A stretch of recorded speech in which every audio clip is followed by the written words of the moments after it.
ქართული კინო მომაში ნიუ-იორკის თანამედროვე ხელოვნების მუზეუმში ქართული ფილმების ყველაზე მასშტაბური რეტროსპექტივა იქნება წარმოდგენილი. დაახლოებით 45 ქართული ფილმი, როგორც საუკუნოვანი ქართული უხმო კინო და საბჭოთა პერიოდის კინოკლასიკა, ისე ახალი ქართული წარმატებული ფილმები. ქართული კინემატოგრაფიის 50-მდე სურათს მომას პარალელურად ბერკლი და ვაშინგტონიც იხილავს. მარიამ ყანჩაველი იმ პროექტის დეტალებით, რომელიც 25 წლის განმავლობაში მზადდებოდა. 25 წლის წინათ მომაში იყო ნაჩვენები ჩვენი ოჯახის ფილმები.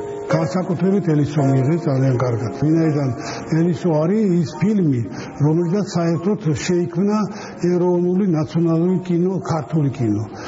აქედან დაიწყო ყველაფერი. ელისოთი დაიწყება ნიუ-იორკის თანამედროვე ხელოვნების მუზეუმში ქართული ფილმების გრანდიოზული რეტროსპექტივაც. 1928 წელს ნიკოლოზ შენგელაიას გადაღებული უხმო ფილმი მომას ორგანიზატორებისთვის შთაგონების წყაროდ იქცა. თუმცა სამი მცდელობის მიუხედავად 55 ქართული ფილმის ფილმის შეგროვება და ჩანაფიქრის ასრულება მხოლოდ 25 წლის შემდეგ მოხერხდა. უხმო კინოთი და საბჭოთა პერიოდის კინოკლასიკით დაწყებული თანამედროვე ქართული ფილმით დამთავრებული კინემატოგრაფია ერთი სახელწოდების ქვეშ ქართული ფილმის აღმოჩენა ერთიანდება.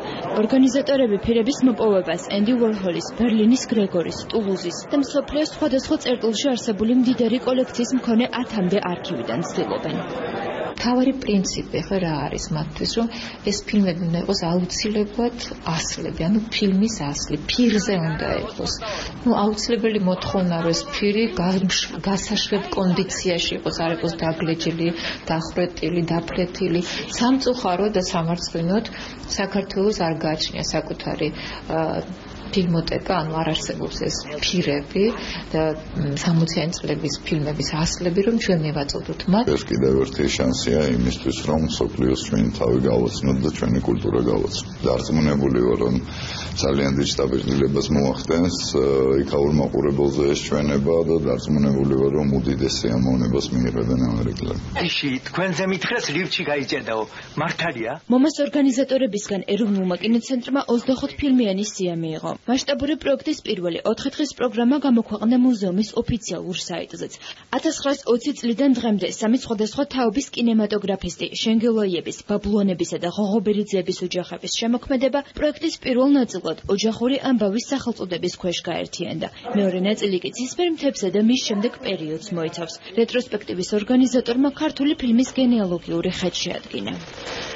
მან რაღაცა ერთგვარი დასკვნა გააკეთა, რომ აი ამ რთულ და მწირ პირობებში ოჯახი ეხმარებოდა ერთმანეთს, რომ ერთმანეთის წევრებს ზრდიდნენ, რომ ესე იგი ისინი ეზიარებოდნენ კინოს და გამხდარიყო კინემატოგრაფისტები. რაც ნიკოლოზ შენგელაიას შექმნა თქვა 26 კომისარში და ელისოში, ჩვენ არ გავიმეორეთ, ჩვენ ცოტა სხვანაირად გავაკეთეთ, მაგრამ მაინც რაღაცა საერთო არის. ისევე ლანა ღოღობერიძე, ისევე ნანა ჯანელიძე. აქ არის რაღაცა საერთო, რაც ასე მოყვება ერთი მეორეს. მე-20 საუკუნის 80-იან წლებში პარიზში პომპიდუს ცენტრის შემდეგ ქართული ფილმების ასეთივე მასშტაბური რეტროსპექტივა ერთი საუკუნის შემდეგ ნიუ-იორკის თანამედროვე ხელოვნების მუზეუმში, შემდეგ კი კალიფორნიის უნივერსიტეტში ბერკლიში და ვაშინგტონში განმეორდება სახელწოდებით საუკუნის პროექტი.